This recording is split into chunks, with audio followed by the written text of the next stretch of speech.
One, two, 1, 2. 1, 2, 1, 2. Okay. Okay, let's get it going, fellas. We're about to watch this press briefing.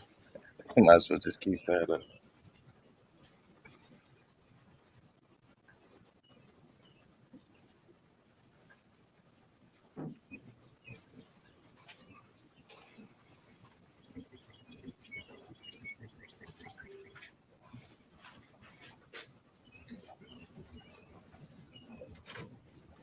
We are just sitting here waiting for Pete Hegseth, Secretary of Defense, to come and talk about the announcement of the war.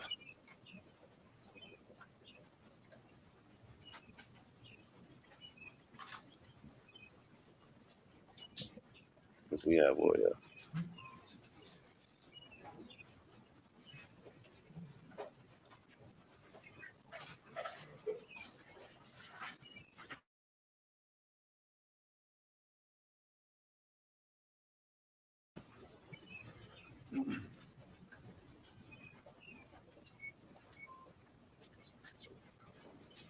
One, two.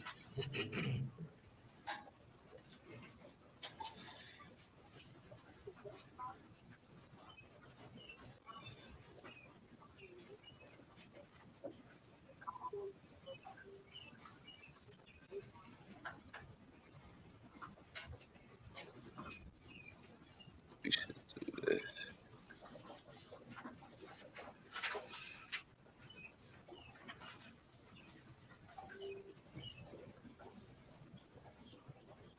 We're watching Fox Live.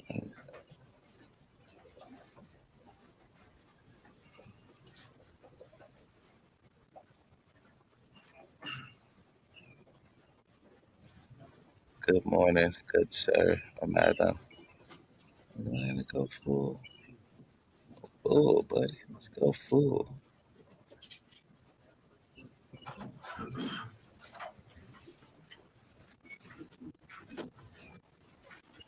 Okay.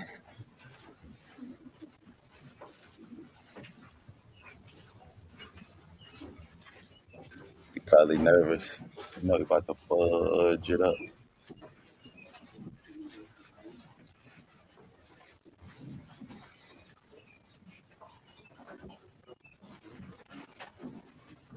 That is not my audio, I don't think. Shit. That sounds stupid. Want to smoke a bit? You want to smoke? I'm not doing no smoke right here. Glad to eat. Who wants to eat? Well, thank you for joining us this morning. Last night on President Trump's orders, U.S. Central Command conducted a precision strike in the middle of the night against 3 nuclear facilities in Iran, Fordo, Natanz, and Esfahan, in order to destroy or severely degrade Iran's nuclear program. And as the chairman of the Joint Chiefs will demonstrate, it was an incredible and overwhelming success. The order we received from our commander-in-chief. That sounds horrible. Sorry about that, Joe. In chief was focused, it was powerful, and it was clear. We devastated the Iranian nuclear program. But it's worth noting the operation did not target Iranian troops or the Iranian people. For the entirety of his time in office, President Trump has consistently stated for over 10 years that Iran must not get a nuclear weapon. When were they getting one? Thanks to President Trump's bold and visionary leadership and his commitment to peace through strength, Iran's nuclear ambitions have been obliterated. Many presidents have dreamed of delivering the final blow to Iran's nuclear program, and none could until President Trump. The operation President Trump planned was bold, and it was brilliant, showing the world that American deterrence is back. When this president speaks, the world should listen. And the U.S. military, we can back it up.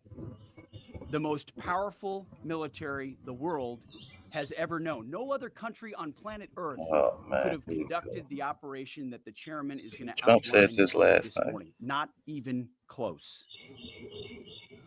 Just like Soleimani found out in the first term, Iran found out that when POTUS says 60 days that he seeks peace and negotiation, he means 60 days of peace and negotiation. Otherwise, that nuclear program, that nuclear capability He Trump. will not Oh, exist. let me He stop. meant it.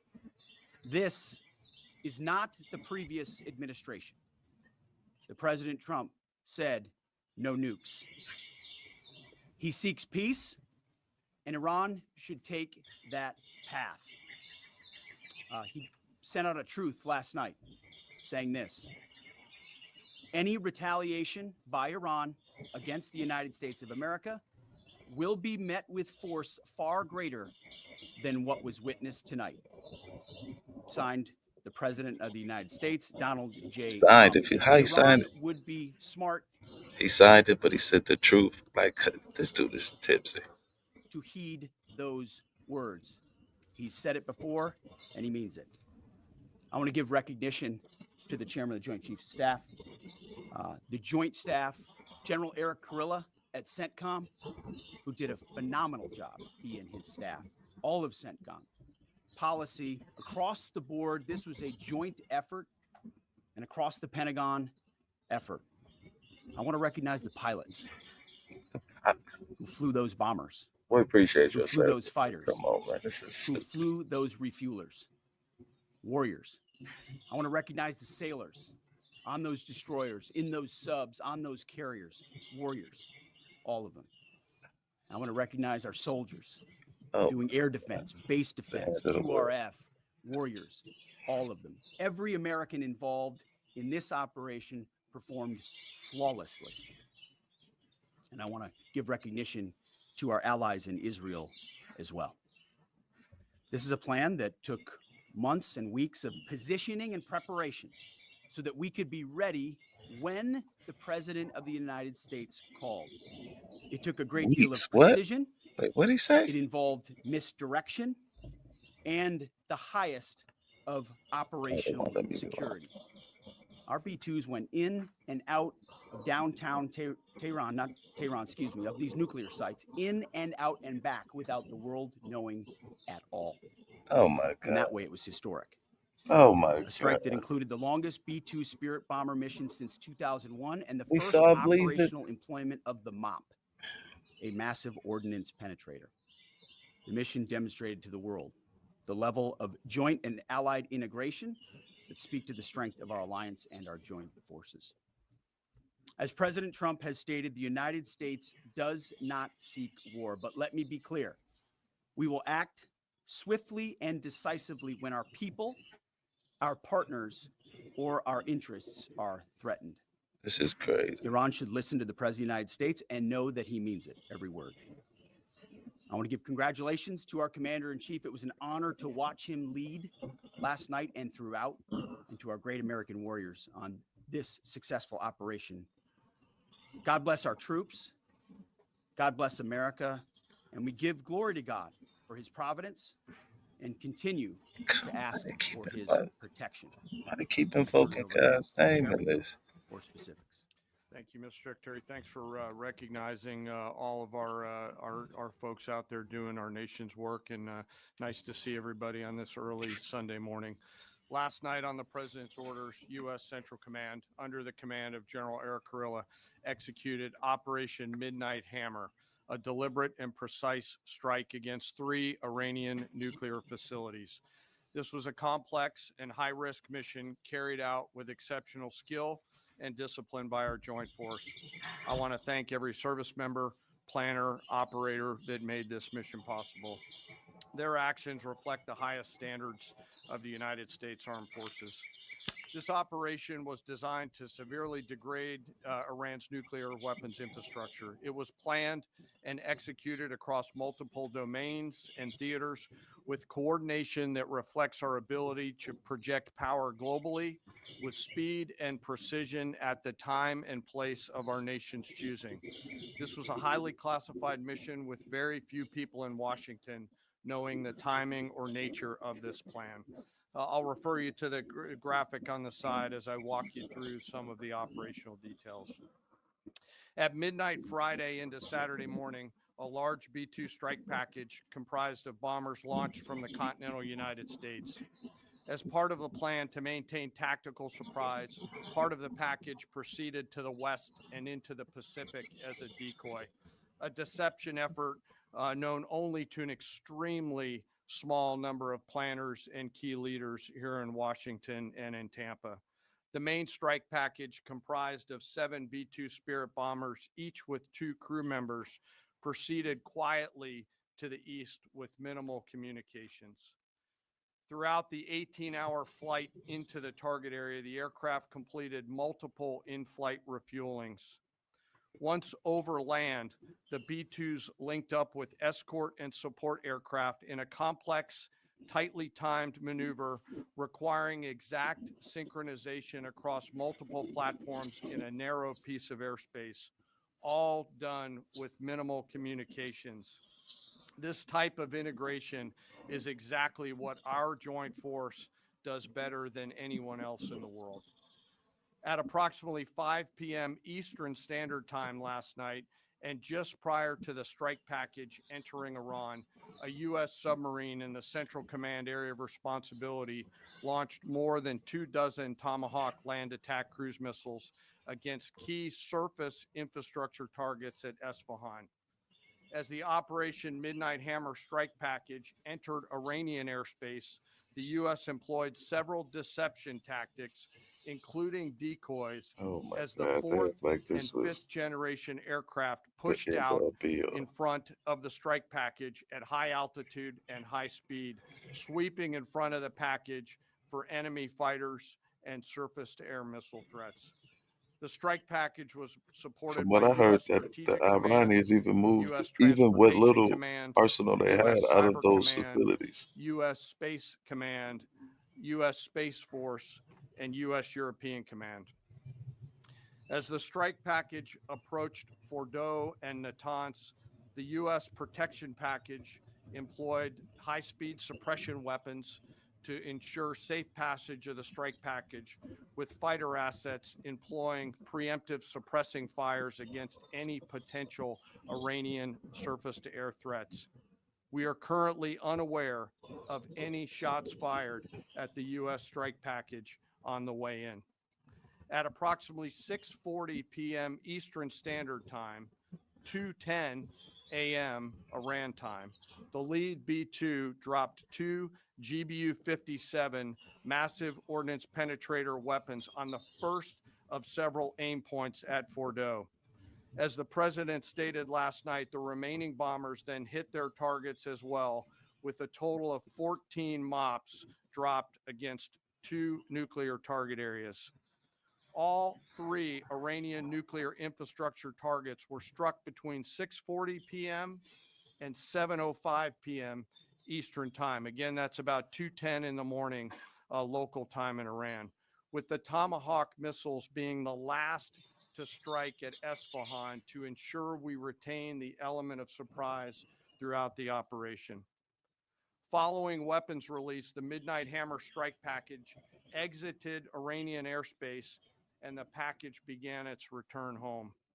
We are unaware of any shots fired at the package on the way out.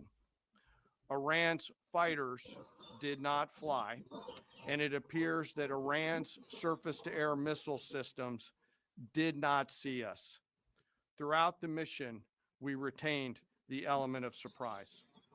In total, U.S. forces employed approximately 75 precision-guided weapons during this operation. This included, as the president stated last night, 14 30,000-pound GBU-57 massive ordnance penetrators, marking the first ever operational use of this weapon. I know that battle damage is of great interest. Final battle damage will take some time, but initial battle damage assessments indicate that all 3 sites sustained extremely severe damage and destruction. More than 125 U.S. aircraft participated in this mission, including B-2 stealth bombers, multiple flights of 4th and 5th generation fighters, dozens and dozens of air refueling tankers, a guided missile submarine, and a full array of intelligence, surveillance, and reconnaissance aircraft, as well as hundreds of maintenance and operational professionals. As the Secretary said, this was the largest B-2 operational strike in U.S. history and the second longest B-2 mission ever flown, exceeded only by those in the days following 9/11. Well prior to the strike, General Kurilla elevated force protection measures across the region, especially in Iraq, Syria, and the Gulf.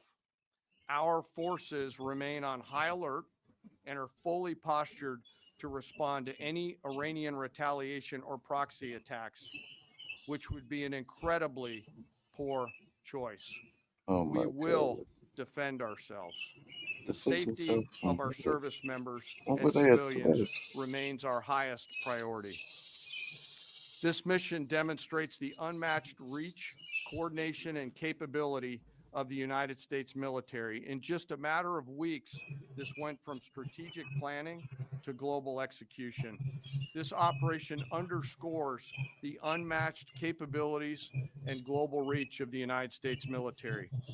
As the president clearly said last night, no other military in the world could have done this. I join the president and the secretary in being incredibly proud of the air crews, naval forces, cyber operators, planners, and support teams and commanders who made this mission possible. It is their skill, discipline, and teamwork that makes this operation possible.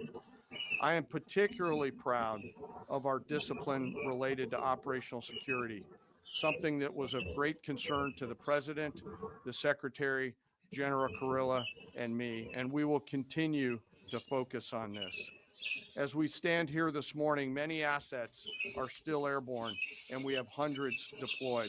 I ask that we keep our warfighters on their way home and our deployed service member in our thoughts. Our joint force remains ready to defend the United States, our troops, and our interests in the region.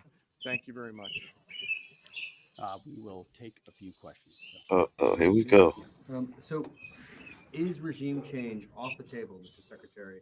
And to the chairman, you said the battle damage assessment is still ongoing, but do you believe that some nuclear capability in Iran remains? This mission was not and has not been about regime change. The president authorized a precision operation to neutralize the threats. But why though? Are they going to ask him why? By the Iranian nuclear program and the collective self-defense of our troops and our ally Israel. Thanks for your question. I think BDA is still pending, and it would be way too early for me to comment on that. But thanks for the question. Green. No, behind you. Excuse me, Mr. Secretary, can you tell me, was there a particular moment when the president decided to pull the trigger on this operation for reason? Now, rather than being, something in the holster, now we're going to pull the trigger on it?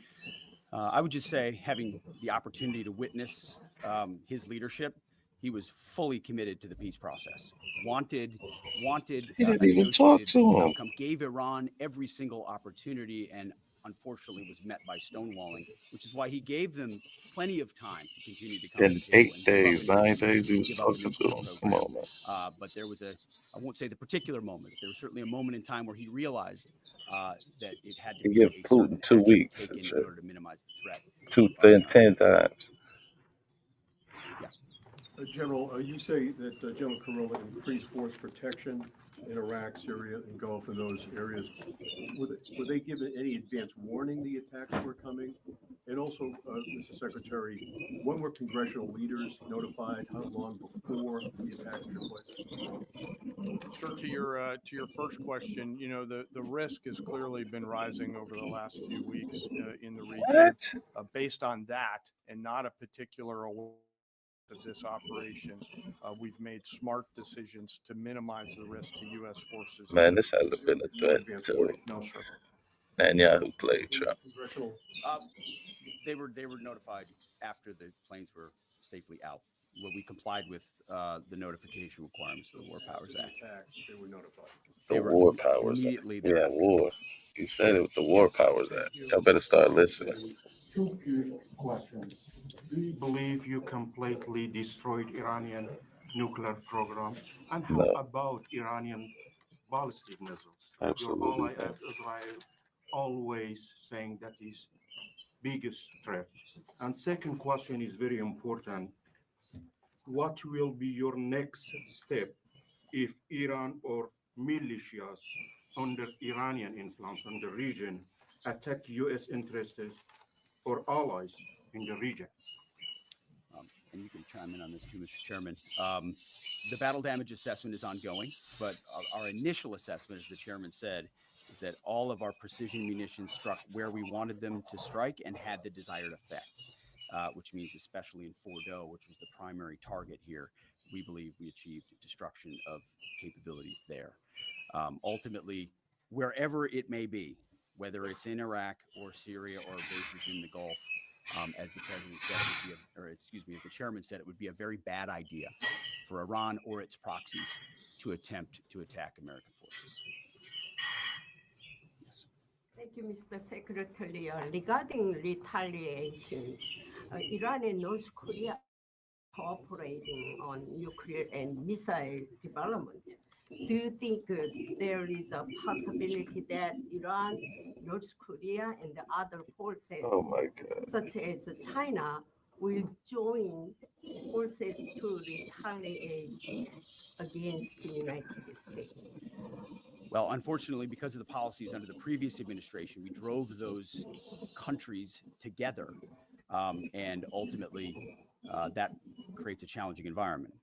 For this particular operation, the focus is on Iran and Iranian nuclear capabilities. That's our focus here, is to not just say that they can't have, but President Trump has said from over 20 years, frankly, Iran cannot have a nuclear weapon. Who is he to tell a country what they can moment, do? given their stonewalling, when direct military action had to be taken. If Iran can't have one, why should Israel be allowed to have it? Thank you very much. General Kane, I understand OPSEC, I respect OPSEC. Can you say at all what security procedures are being taken to protect U.S. troops in Iraq and elsewhere in the Middle East? And Secretary Hegseth, as a global war on terrorism what's veteran, going on, Ray? How you what do doing, you man? say to veterans who may be concerned the U.S. is getting into another open-ended war in the Middle East over weapons of mass destruction? Thanks, sir, for the question. I won't comment on what force protection measures are being taken in the region. What I will say is we're being proactive and not reactive, and being very thoughtful about ensuring that we do all that we can to protect our forces out there. And I would just say, as the president has directed and made clear, this is most certainly not open-ended. It doesn't mean it limits our ability to respond. Always blame We will somebody respond else. if necessary. The most powerful military in the world is postured and prepared to defend our people. But what the president gave us, as I said, was a focused, powerful, and clear mission on the destruction of Iranian nuclear capabilities. Those were the targets. That's what was struck. That's what was overwhelming. That's what was overwhelming. That's what the Iranian regime needs to understand, as the president put out last night. He wants peace. There needs to be a negotiated settlement here. We ultimately demonstrated that Iran cannot have a nuclear capability. That is a very clear mission set on this operation. Yes, hold on. Yes, right there. Thank you, Mr. Secretary. Question for the Secretary and the Chairman. How was this strike coordinated? the Israelis on a strategic level, militarily, and on a tactical level? Was there any direct Israeli military participation in this operation?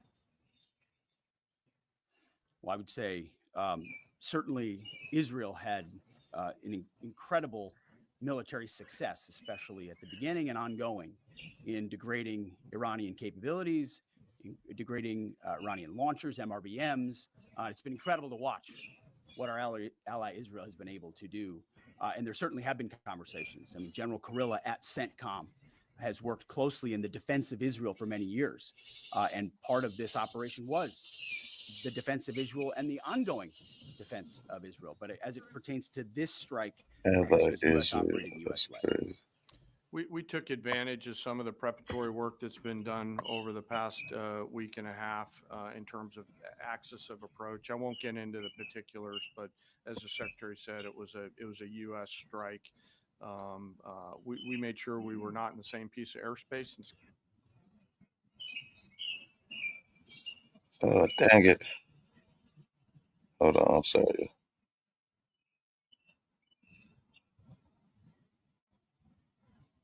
Is it here though?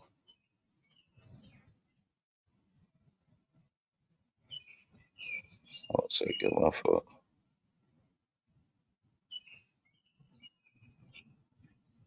Here we go. Challenges of allies in the region, and we have been respectful and in working in collaboration with them as it pertains to basing and sensitivities there. Ultimately, they've got a lot of assets and people in those locations also where American troops are co-located. So that's a consideration of ours. We've been in close consultation with them, and we appreciate the support that we have gotten.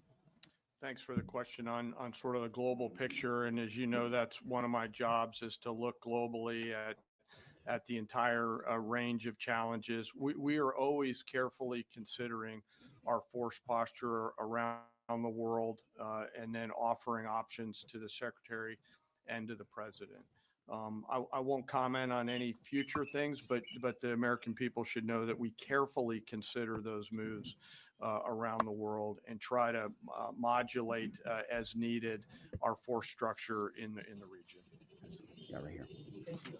What communications are being sent to the Iranians right now, and is there any possibility of diplomacy now or in the coming days? I can only confirm that there are both public and private messages being directly delivered to the Iranians in multiple channels, giving them every opportunity to come to the table. They understand precisely what the American position is, precisely what steps they can take to allow for peace, and we hope they do so. Yes. The president may not want an open-ended conflict. The Iranians may disagree. Are you prepared for a protracted war? Well, anything can happen in conflict. We acknowledge that, but the scope of this was intended. Why the conflict? That's the message. That was that the question. Why are they asking these questions? Of the American military, nearly unlimited. So Iran, in that sense, has a choice. But we've made it very clear to them, this is nuclear sites, this is nuclear capabilities, this is the line that the president set, and we set that back. Now is the time to come forward for peace. But I think one of the takeaways from this as well is the unprecedented level of ongoing cooperation. I can't speak highly enough of the chairman and his staff and General Kurilla in CENTCOM, what they've done to look around the corner, to pre-position, to understand how an operation like this comes together. The scope and scale of what occurred last night would take the breath away of almost any American if you had an opportunity to watch it in real time. What? And I think Tehran is certainly calculating not the knocking reality them, the servicemen for doing their planes job, flew but no. from the middle of America in Missouri overnight, completely undetected over 3 of their most highly sensitive sites, and we were able to destroy nuclear capabilities. And our boys in those bombers are on their way home right now. We believe that'll have a clear psychological impact on how they view the future, and we certainly hope they take the path of negotiated peace. But I could not be more proud of how this building operated, of the precision, the sensitivity, and the professionalism of the troops involved in this effort. I will take one more. We'll take one more question. Yes, right there.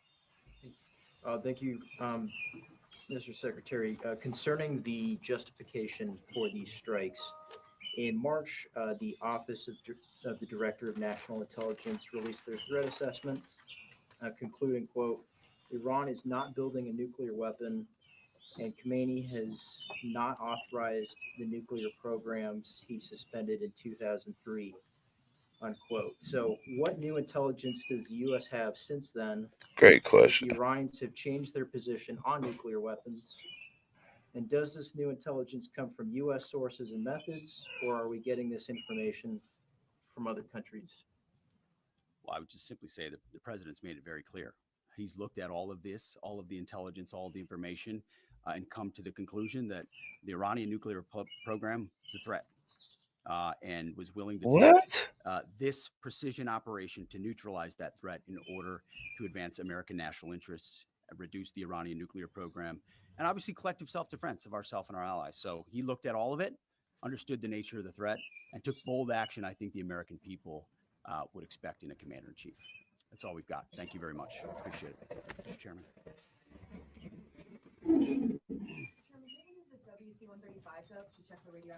That was terrible. That was absolutely terrible. That was absolutely terrible, folks. Absolutely terrible. That was absolutely terrible. We're about to go to war, and that's all he got to say, man. Look, this is crazy.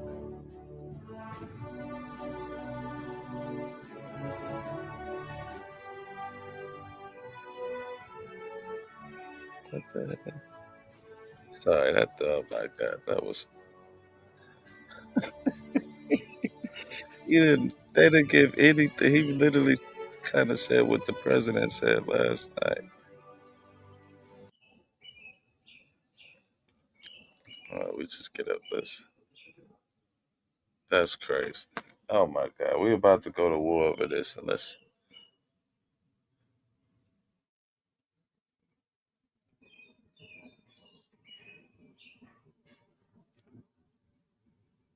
Wow. Wow. Wow. Let's go to. Since we here, how much? I've been watching all the. That's that. What new evidence do they have?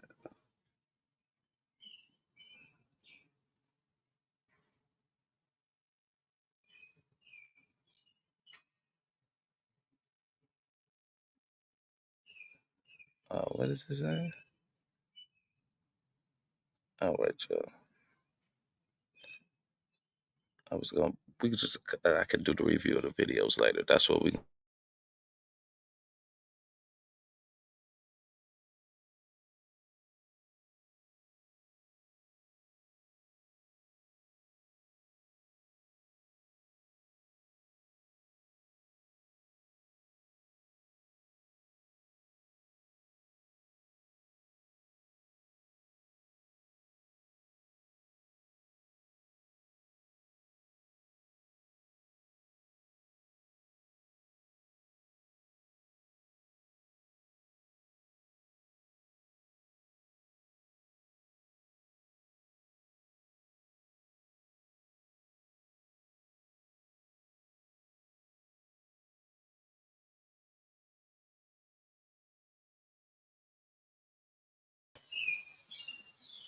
One, two, 1, 2. Okay, we back. My fault. My fault about that, y'all. My fault. That was totally crazy, wasn't it? Ain't even say nothing. The man didn't even say anything. Oh my God, man. Oh, let's see. Let's see. He ain't saying nothing. Wow. You would have thought that there would be some type of new threat that they would at least tell us, at least in the last administration when this happened with George Bush. They at least tried to give us some fake facts. These dudes just said, Trump felt it was a threat. You can't go off of feelings. You cannot go off of feelings, bro.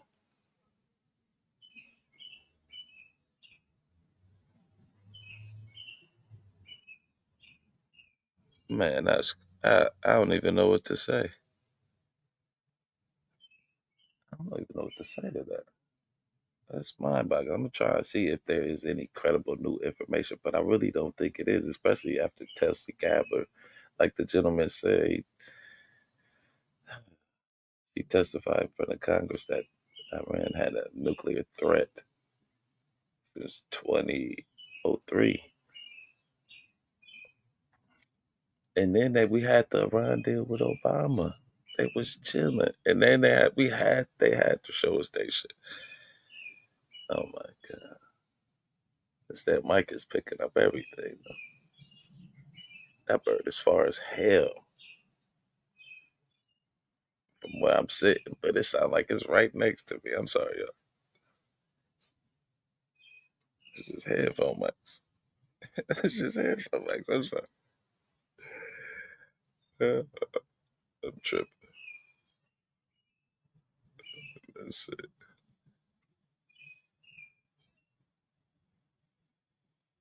That's crazy. I think I'm gonna try and swing over to another. Can't get on Big J shit.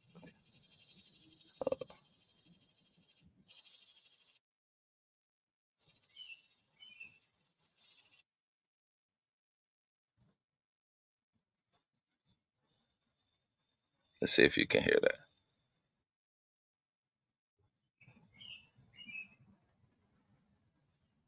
Yeah, I can't hear that. Okay, that's deep.